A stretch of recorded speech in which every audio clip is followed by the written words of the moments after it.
Hello, and thank you so much for joining us on Climate Check. This is a program whose main focus is ensuring that Zambia develops in a sustainable manner. I know that the government has shown political will by creating the Ministry of Green Economy and the Environment, and we are now switching our efforts to creating a circular economy. Now, climate change has affected several sectors of our economy, and the agriculture sector has been the most hit among the many other sectors. And so experts are advising ways and means of ensuring that we still are able to produce food and maintain our food security, even in the advent of floods and drought and pests and all these other things that affect our agriculture sector because of climate change. And so on the program today, we'll be talking about agroecology. We'll be finding out what form of agriculture agroecology is and how it is helping farmers, especially rural-based farmers, create resilience against climate change. Join me on the other side.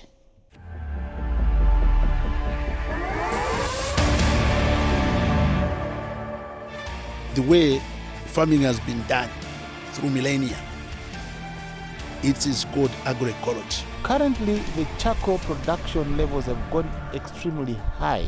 Climate compatibility actually takes a number of actors to actually accept the act. Because climate change is really affecting the most vulnerable in society. Zambia has signed a memorandum of understanding with the EU to forge forest partnerships. We would like in this new relationship and the climate change challenges that we have to gravitate to more of investments focused around value addition. Has COP27 delivered on its agenda? The message is that we'll continue pushing to actualize all the agreements we've made at COP27.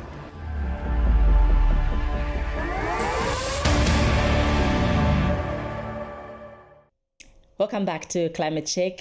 Let me now introduce my guest today. I have with me in studio Rebecca Mwilabota, who is the Communications Officer at Pelum Zambia. Now, Rebecca, thank you so much for joining us on Climate Check. It's good to have you here. Thank you, Mary, for inviting me, and I'm so glad to be here. Now, I'm looking at your brochure as Pelum Zambia, and all along I've just thought Pelum was the name of the organization. But then, having gone through the brochure, I understand it's Participatory Ecological Land Use Management. Tell me more about the focus of Pelum Zambia.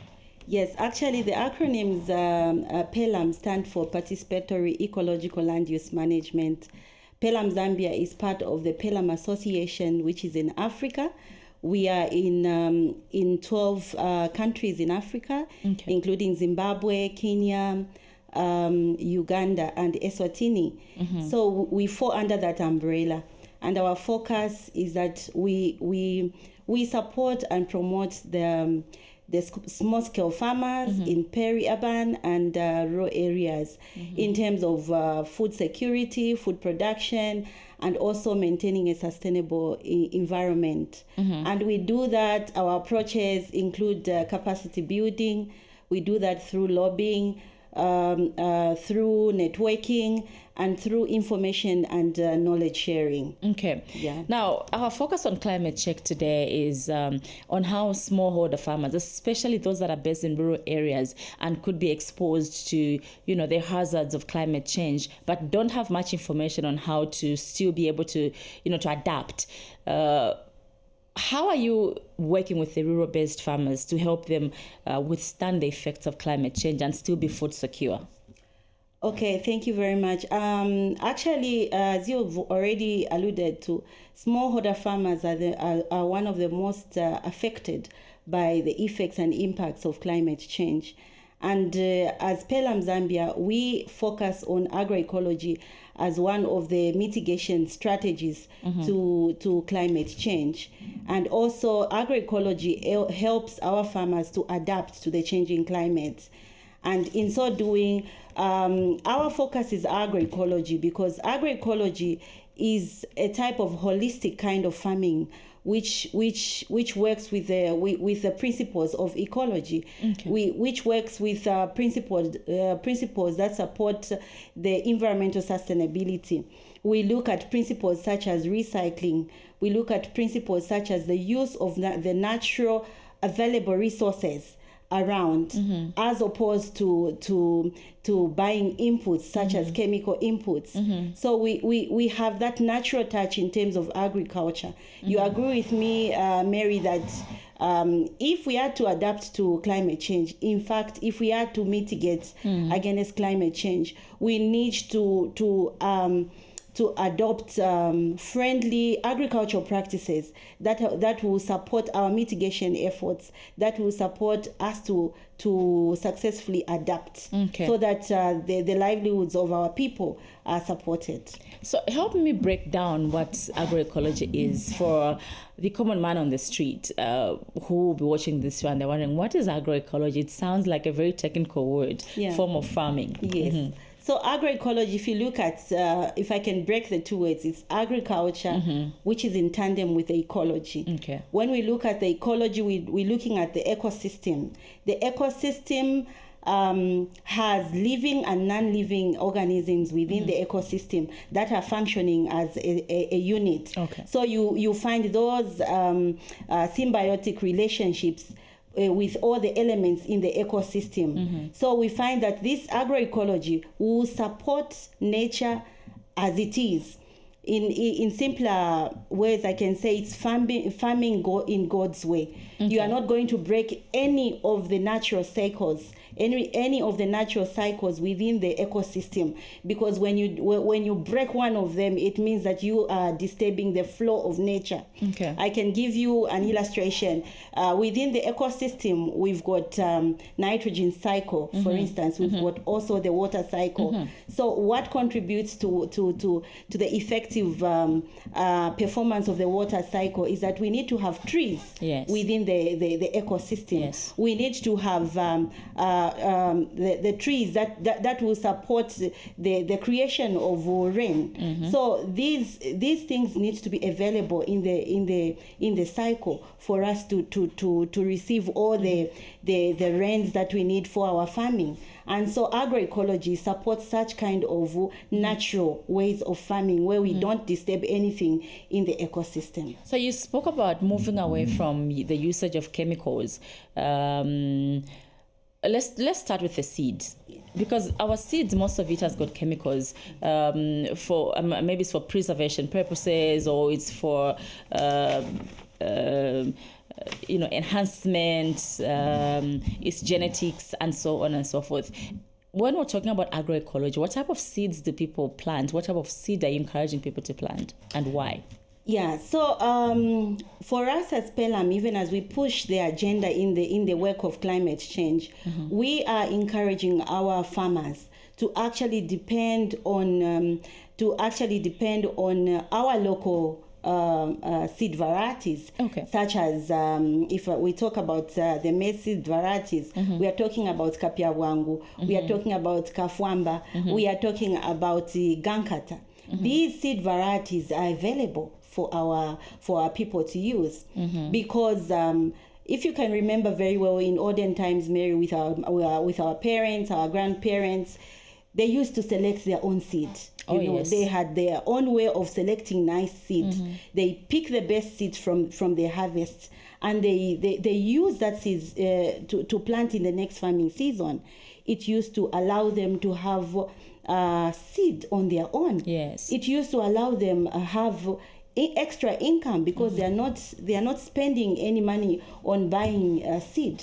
And those seed varieties are tolerant to extreme climatic conditions, such as extreme heat, such as droughts, such as even when you talk about Gankata, it's a late maturing variety, and it is there to allow, whether there's a lot of rain, you will find that you will not completely lose. You'll be able to have some harvest. And these are the ways that Pelum Zambia, through our agroecology, is supporting our smallholder farmers, so that they build resilience, they build their food and nutrition security.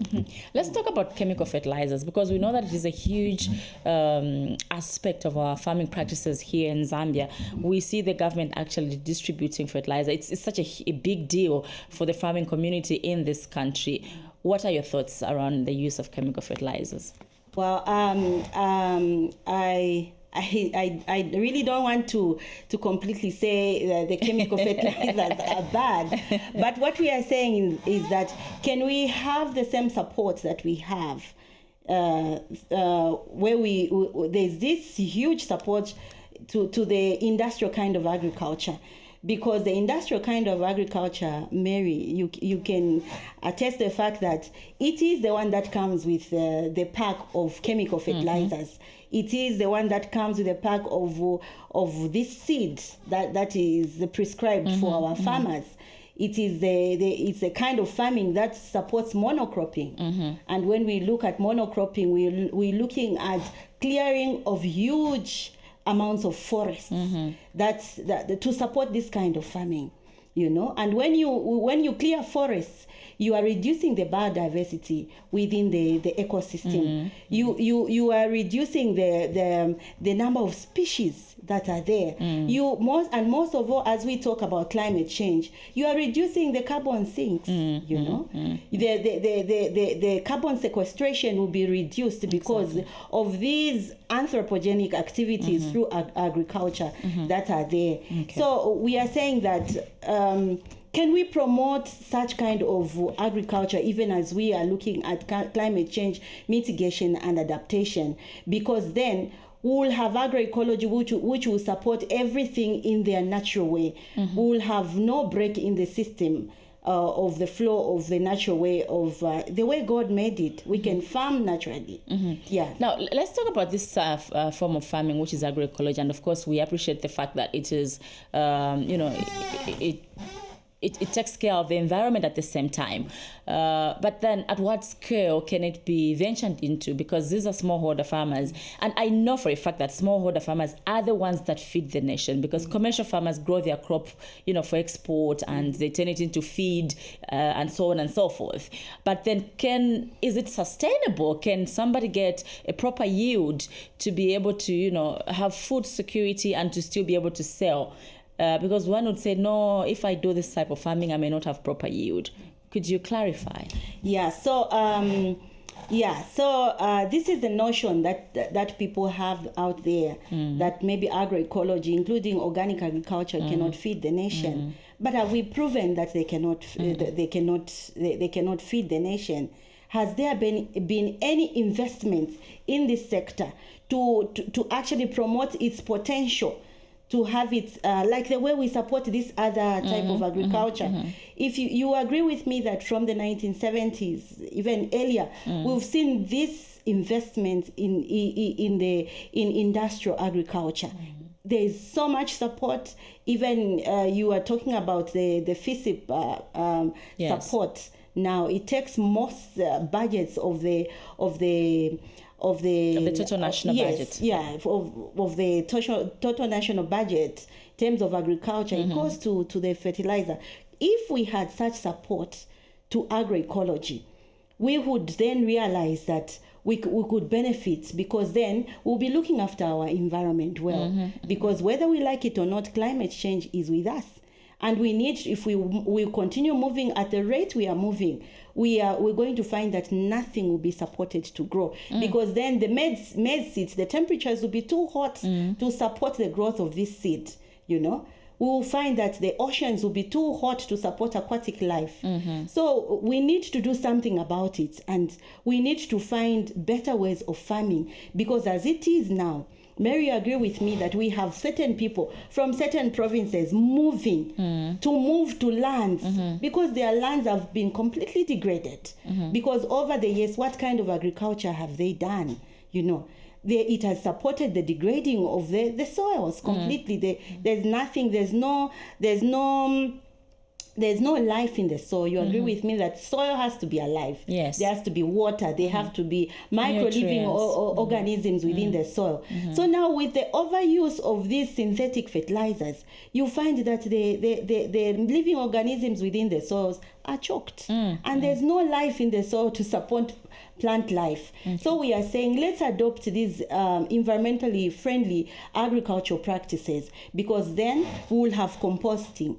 When you compost, you are going to add micro-living organisms in the soil, because these are friendly to the environment. Okay. Yeah. Now, let's talk about policies that we have as a country. I know for a fact that we have the Ministry of Agriculture.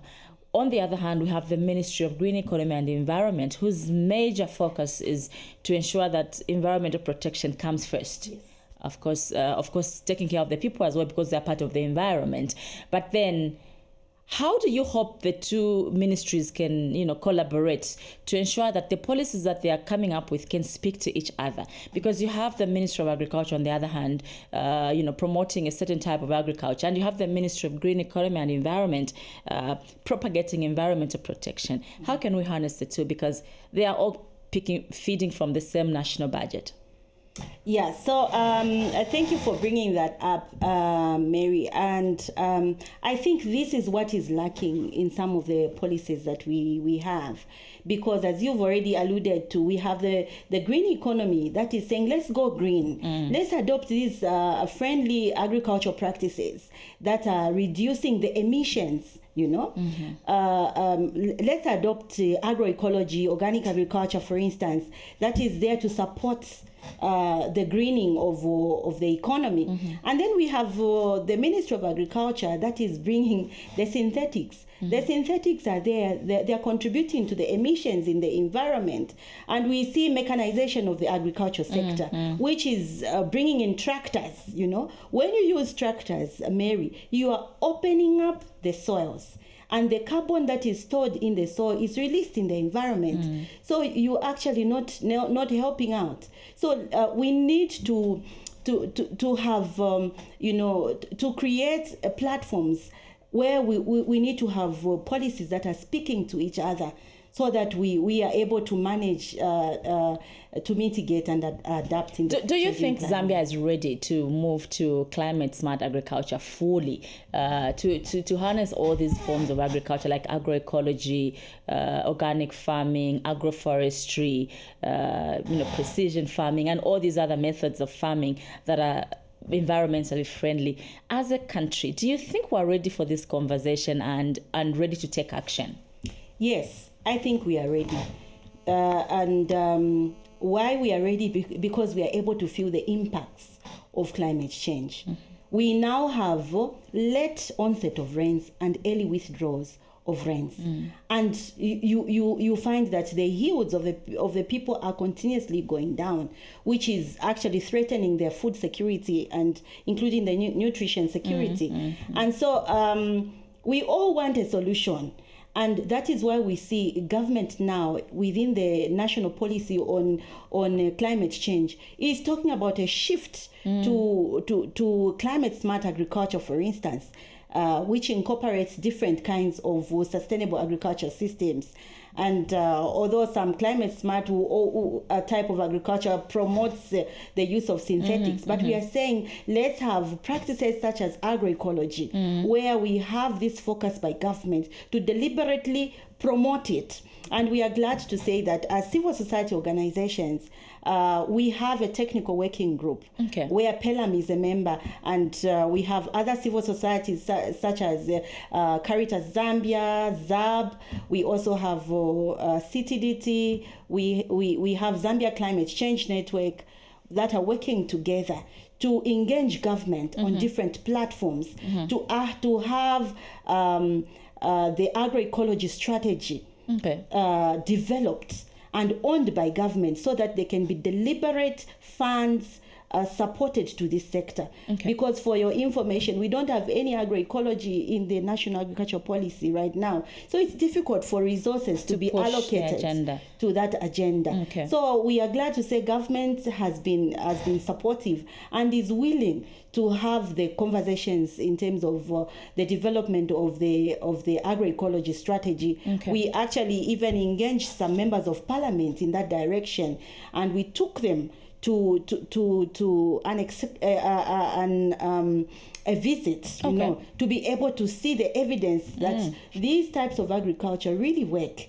And we are so hopeful that now we will have a platform where we will sit down with government and develop these policies that will support resources being allocated to that sector. Now, before we take a break, as a country, you have elaborated very well on why it is important for us to start thinking of adopting climate smart agriculture fully, different forms of it that protect the environment primarily. But at the same time, we have our population that is growing and there's demand for food, and we seem to have no way out but to stick to the sort of mechanized type of agriculture. We seem to be more concerned about the yield than the quality of what we are producing and the care for the environment. How can we balance the two? Yeah, as it is right now, I do not have the statistics right now. But for your information, the more we've used our synthetic fertilizers, the more our yields have gone down. When we go around check the yields per hectare, we found that despite using the chemical fertilizers that we have, our yields have not really improved. There hasn't been any improvement. Yeah. Not to cut you short, we'll take a short break, and then on the other side, we'll be wrapping up the program by finding out more about the activities of Pelum Zambia and rural Zambia, and also, getting some response on how some of these farmers have, embraced agroecology as a sustainable means of farming. We'll be right back.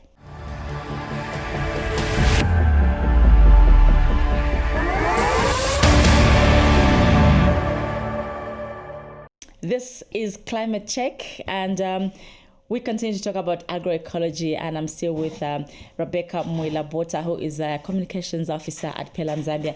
Now, Rebecca, give me the picture of your work in the field. What type of people have you engaged in agroecology, and how have they responded to this interesting form of farming? Mary, it is overwhelming. I think we need to take a trip one of these days.